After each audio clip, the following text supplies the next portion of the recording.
Welcome back to the second part of the Good Luggage Leather series here with Peter Kaminski from OCD Detailing.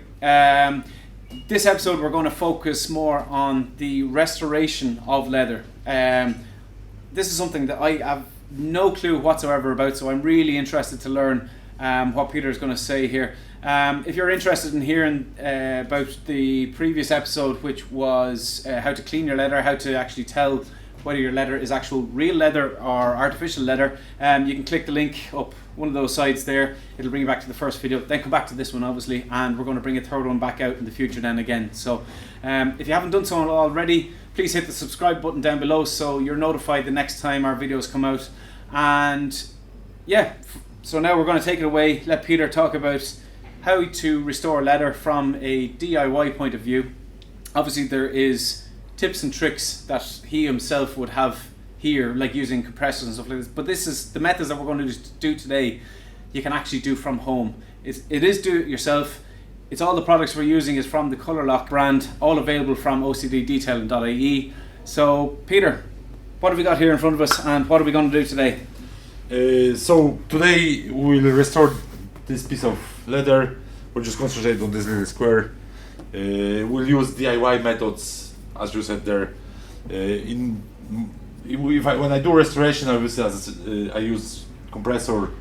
I use few more stages, but like this is something that anyone can do at home. Brilliant, excellent. So we're going to crack on. We're going to do this small piece. So what are the processes involved, or where should we be starting off with first, or what obviously products? First step, we have to clean the leather, so that's what I'll do now. Okay, and the products you're going to use then is... I will use strong leather cleaner from Colourlock, and obviously leather brush. Again, we saw the strong leather cleaner being used in the first video. Obviously put it onto the brush, circular motion, and Peter's just going to work on this area alone, so we'll let's get going cleaning.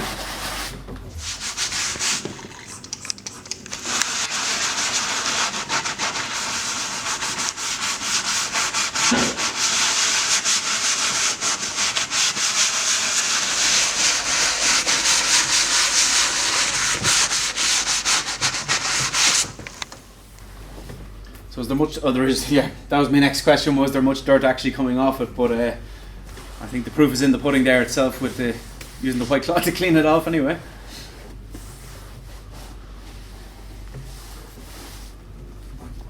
So would you reckon now, seeing this leather now, was this wasn't a maintained leather per se, probably, was it? Like for something to get like this? Well, it's the age, like, you know, is that like this is probably 25 year old. The car hasn't been used, so like if car isn't used, nobody cares about it. Yeah. And well, this is basically from sitting on it, you know, over the years. You have the creases there. Yeah, so it's general wear and tear anyway, but I suppose mixed with the fact that I suppose if it's 20 or 25 years old, how long is the Colourlock products out, do you know, or they it's probably really coming into light now, more about leather restoration, leather care now. It's probably something that's more coming on in new age now, you know. Am I surprised with like Colourlock brand started in 1993. In Ireland it's very fresh. Well, basically leather restoration is very fresh thing in Ireland altogether. But like in some European countries, like this is something that, you know, you heard about 20 years ago. Yeah. So I suppose it's something, I suppose growing up, having cars previous with leather seats, it's something that I would have recognised as you have to go to a dedicated leather specialist as such, but I suppose the new age that's come along now, it's stuff that you can actually do at home, so I think the products are coming more to light now that people can actually do this type of work at home than themselves. So well, you see, like the other point, quality of the leather these days in cars that we have isn't great. So that might actually be another thing that forces people to do those sort of things. As if you have a leather that is 20-year-old, that leather was far better condition, far better quality, right, than what you have today. Oh, okay. So we're seeing a lot more probably synthetics and stuff and artificial leathers coming more to light now these days, would we? It's actually, well, there is lots of artificial leather too, but the quality of the leather as well as artificial leather has dropped down a lot. Oh, okay. If I deal with 20-year-old leather, I absolutely love it. Okay. Leather, like from some cars, I won't mention any brands, but there are brands that they qualify. They're supposed to be premium brands. Right. And yeah. like I've seen cars with that they are a year old, and the leather is already I suppose worn. it's probably a lot to do with mass production of leather now within cars. So there's a lot more leather being used and stuff. So they're probably just banging them out left, right, and centre. Whereas leather 20 or 30 years ago was a very luxurious premium thing to have then. So yeah. So yeah. Well, look, it's good that we can do these types of things at home now. Anyway. So we're after cleaning the seat up. Where do we stand now? What's going on now? The second step is we want to sand down the surface to create better grip for the new paint. Okay. Okay. So I will use the sanding pad. It can be also supplied from Colourlock. Okay. Oh, is it a Colourlock pad that? Yeah, those pads they come with kits or they're available on the website as well. Okay, excellent. So I sand it down.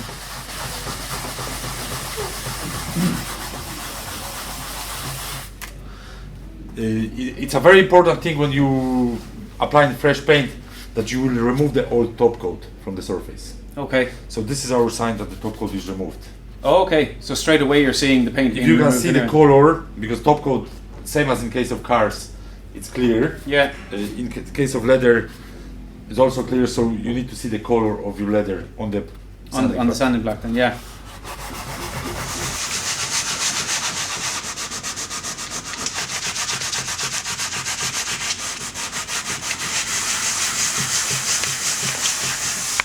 Okay, so Peter, products we've used so far is the strong leather cleaner just to give the seat a good rub down with the Colourlock brush.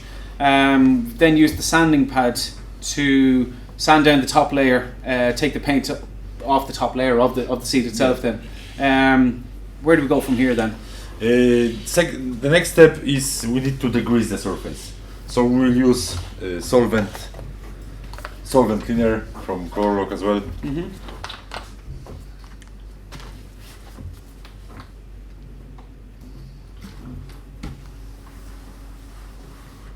Again, that's just taking off any excess dust, yes, dirt, and also degrease the surface, like remove any sort of grease or whatever. Yeah, help could be there, future paint stick or whatever the case it may be. Then yeah.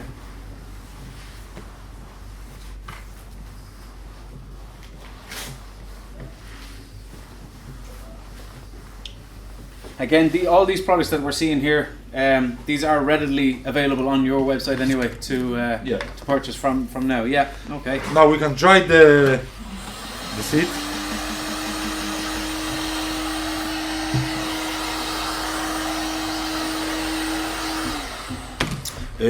So what else we can do with this? As you see, there is lots of deep creases. Yeah. We can reduce them. There's two ways of reducing the creases. One way, we could use sanding pad along with another solvent cleaner, GLD solvent cleaner. Okay. The difference between those two solvent cleaners is that this one dissolves the paint, dissolves the top coat and paint. Okay. So we can do this. We can reduce the creases this way, or we can use leather filler. Okay. Is there any advantages or disadvantages to each of the methods? It's easier to reduce them by the solvent cleaner and sanding pad, because like as you know yourself, you don't have too much filler. Mm-hmm. If you like, even when it comes to repairing body of a car, the less filler the better. Okay. There is, So same principle then with as regards leather restoration or leather repair. Yes, So I kind of prefer to use this. So what we'll do just small bit of sanding with GLD, and the rest we'll do just with the filler. So we'll see the differences between the two. Like you'll see how less filler we'll use for this. Yeah, site. That's brilliant. Excellent.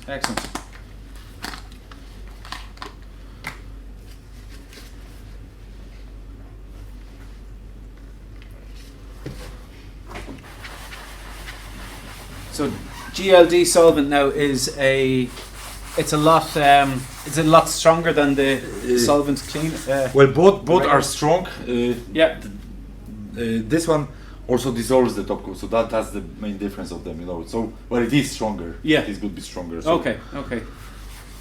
If there is a strong grain on the leather, we should try to avoid rubbing too much because we could actually flat down the grain. Okay. So you know, if we would use this method, we want to just do a little bit. We don't want to go too much with the grain because we'll flat it down and it will look patchy. So would we be right in saying that a filler will be just sorting out the cracks, whereas the solvent will actually take away that more of a layer such? So if you have a grainier leather, you possibly more than likely want to be using the fillers the filler. To keep that. To fill the grain, to keep the grain and.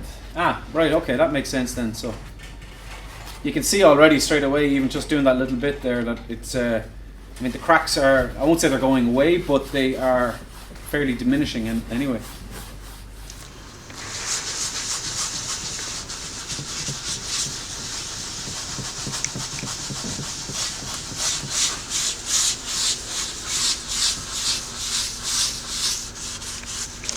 Okay, so we've done the solvent using the sanding pad on one side of the seat here. On the other side, you can still see obviously a number of cracks are there, and what Peter's going to do now is use the filler, I suppose, to fill up those cracks and smoothen the surface out as such. Then, so what products again do we need for if you're going filling then?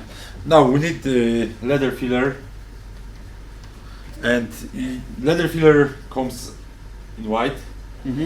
So we can add a little bit of paint to tint it to the color that we actually are going to use. Okay. So you have to color the filler before you actually put it on. Then anyway. Well, you don't have to, but it will help you to achieve better coverage of the paint. Okay, and the paint that you're using now, obviously it looks like a color match to the yellow. Where can we get the paint, or where are we able to get this paint then? Well, I mix all the paints myself. Like most common colors for leather, like from Audi, BMW, Volkswagen, and a few more, they are available on my website too. If I don't have the sample of that leather, you can also bring me your headrest or piece of the leather, and I can mix the paint for you. So you can color it here in OCD. Yeah, anyway. that's what we do. We match the colors. Yeah. Excellent, and that's available on. Sorry, you do you have to bring it here, or if there is number of colors available on the website, so if you have that color, you don't have to come to me with anything. But for the likes, I suppose this is a yellow leather, which is not. It's not very common whatsoever, you know. So it's for the likes of this, you would actually be best off coming to get the exact color match then. Yes. Yeah. Okay. Unless you wanted to paint it in yellow, I have standard yellow. But then that means that you should do the whole seat then as such. Yeah. Okay. So then it doesn't make any difference. I think it's the case that a little goes a long way as well, is it? Like a little bit of filler goes a long way. Yeah. You know.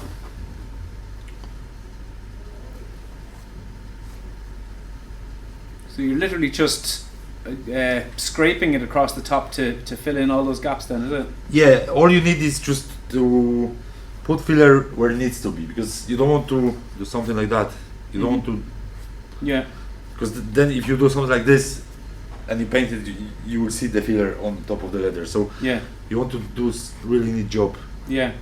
And the trowel type of device you're using there, is that, again, that's available on the ocddetailing.ie website? Yeah, it is, yeah.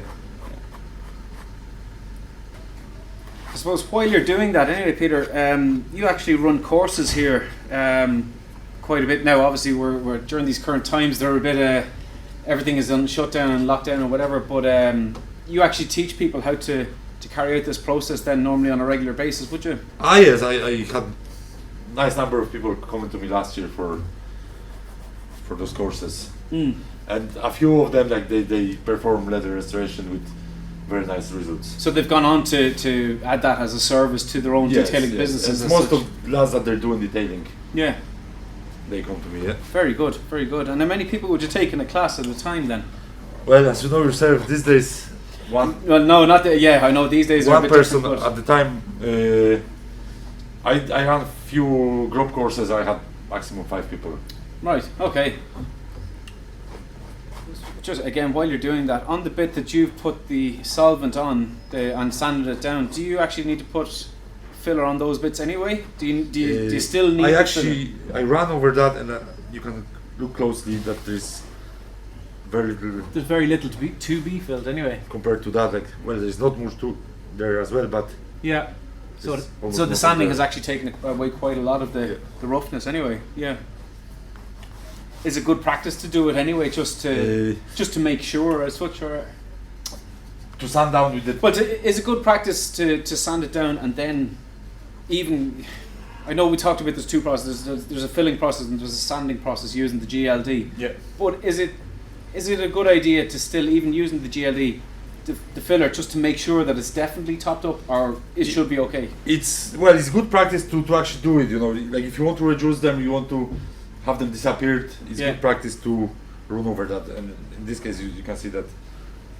Yeah. There's very little left anyway. Yeah. However, again, if you have strong grain on your leather, this method would be no a little bit. Yeah. You know, yeah, you could smooth down the grain and like you have patchy finish. Yeah. Where in this case, like if you have strong grain and you use the filler only in the places where it needs to go, that will be fine. Yeah, and see on the likes of these, the smaller sort of cracks and so obviously these ones are larger cracks here. Yeah. Do we need to go? Sorry, I don't know if the camera can actually see that or not, but there's obviously larger cracks and stuff going across and stuff, but there's loads of little bits and bobs. Do those little ones have to be filled? This is sort of structure of the leather, so you don't want to fill that. Yeah. Because if you fill that, you'll have completely smooth surface. Okay, so you're just looking to go along what's basically like a vein. Only in the deeper cracks. In the deep ones, yeah. Okay. So that's why you don't just trowel it on then. Yeah. Okay. So now that's pretty much it. Yeah. We can leave the filler to dry for 20 minutes, half an hour. Yeah. I will speed it up with heat gun. But look, we can come back and we'll leave it for 20 minutes or so, and we'll come back to it and revisit it. Just obviously we don't want to what am I trying to say? Kind of want the real life feel of exactly how it's done properly. So I don't particularly want to be speeding up the process. Just want to get the best we can across on the camera for people to see exactly what's involved. So we're going to head off for about 20 minutes and just let that settle a bit, and we'll catch back up then after that and see how we get on then. Filler done. We just headed off for about 20 minutes there, so I'll let the filler dry in and stuff, and where do we go from here? You know? Now we can sand the filler to smooth it down. So I'll sand the filler.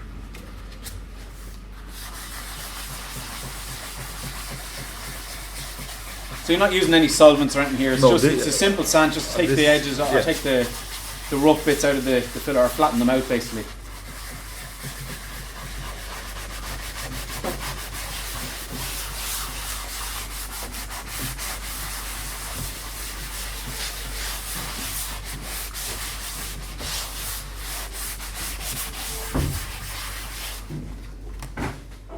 Now I will degrease the surface again, just to pick up the loose bits from sanding, and for this I will use this standard solvent cleaner. Okay. Just like going over.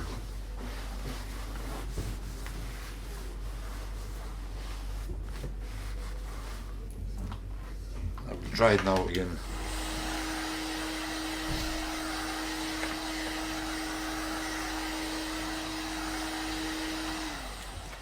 Now, so the next step will be applying the paint. Mm-hmm. We'll use Lether Fresh.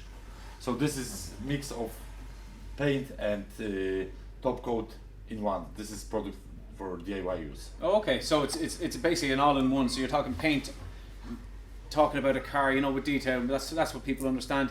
You're talking about paint and clear coat all in one, and then you're putting it onto it then. So yeah, and that's.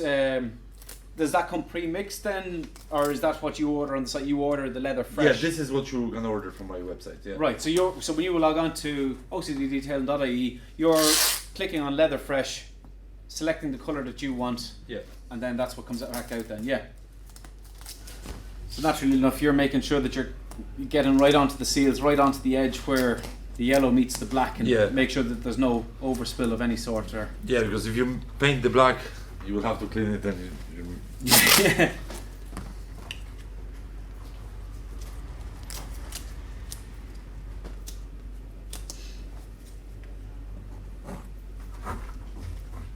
So I have the paint ready. Normally it comes in bottle like this, but I have it mixed in little jar. Okay. And for DIY method, well, you can use spray gun, which is a lot easier to do compared to sponge. Okay. But you know, for not everyone has the compressor, so and the gun. Yeah. So you can also dab the paint. Okay. Okay. On the leather.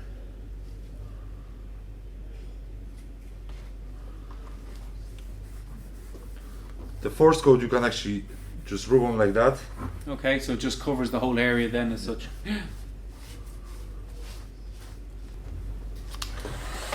And then you have to dry the coat before you apply the next one.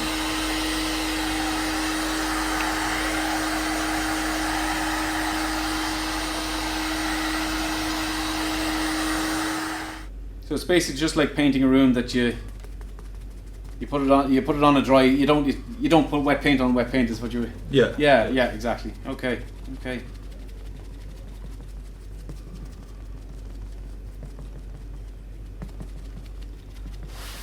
I suppose while Peter is actually doing that, don't forget to hit the subscribe button down below. Look, any help that you can give for the channel, it goes a long way for people to see exactly what we're trying to achieve here. And don't forget to check out Peter. He's OCD Detailing on Facebook, and you can check out his website on ocddetailing.ie. God, even straight away you can see the difference, or see the effects that it's really working, can't you? Oh yeah. Now one thing you want to make sure, like if you see the little bubbles caused by sponge, you want to dab them so they will disappear. Right. Okay. How much would you get out of one bottle of leather fresh that you would purchase? Would you be able to do your whole interior, or would you be talking that would be for one seat, or?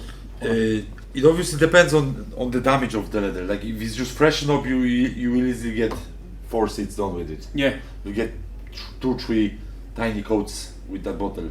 But that's down to damage. Like you know, if there's a lot of leather missing, you could need more. You're going to need a lot more then. Yeah. But like for heavier damage, I sort of wouldn't recommend this method at all, because this would take ages to complete the job. Yeah, to complete a whole car as such. Spray gun would be the best solution for. Yeah. Even now, I think you're 2 coats. You might be 2 or 3 coats in. This is 3rd coat. I think we need another one. And maybe a little already bit more. You can see such a major difference. Okay, so we're at the stage now where painting has now been completed. Peter, how many coats did we put on there? I put on 4 tiny coats. You don't want to put one thick coat, you want to break them down, so the thinner coats you put, the better, you know. Yeah, so just build it up from a small little bit, just build it up in small amounts rather than put in a one big coat, big coat of paint then, yeah. And to be honest with you, I think it's an amazing job. It's absolutely transformed, and looking at the 2 sides of it here, there's, like, you can hardly see a thing now. It just looks, I won't say, it's not brand new, but it is fairly close to new anyway, as much as you can do from a DIY point of view anyway. What do you reckon, is it easier to use the sponge, or would you be definitely always going back to the spray gun? I prefer spray gun. I prefer spray gun because you get, it's less work, it's neater work, you get a way nicer finish, better, you know, it covers way better than with the sponges. With sponges, if you do small sections, yes, but like if you're doing something large, spray gun is the only way from my perspective. Yeah, okay, so basically this is something that you can do from your home or from your own detailing shop as such, but if you want a professional to actually take your seats to the next level, it's advised that a spray gun and a compressor and all these other little bits that we use. So it's great that you can see that you could do it at home, but if you want the perfect option, you know, you want to be going to the likes of OCD Detailing to be able to restore your leather to next to perfect finish. You know, we're going to put some cutaways here so you can actually see the leather the way it is now at the minute and what it was as well. So this has been part 2 of the leather series from Good Luggage. I'd like to thank Peter very much for showing us all the little tips and tricks and stuff and techniques that he's been using. These are all items that are available on his website, ocddetailing.ie. So we showed you 2 options that are available to be using. So you can sand it down using the GLD solvent cleaner, or else you can use the filling technique. So if you have a preference, have you done this before? Do you have a preference over which technique you prefer? Leave it in the comments, let me know what you think. Peter, thanks so much for showing how to restore the leather. If you haven't seen the previous video, please check out the link above there, which shows how to tell real leather from artificial leather. Next week's episode is going to show the restoration on a steering wheel. Really looking forward to that, because that is what's known as, I suppose, the dirtiest part. That is your dirtiest part of your car. Depending on how old your car is, you're constantly touching your steering wheel. That's where all the dirt builds up. So really looking forward to that episode. And if you haven't subscribed already, please hit the subscribe button down below. Peter, thanks very much, and 2 of us will see you on the next episode. All the best.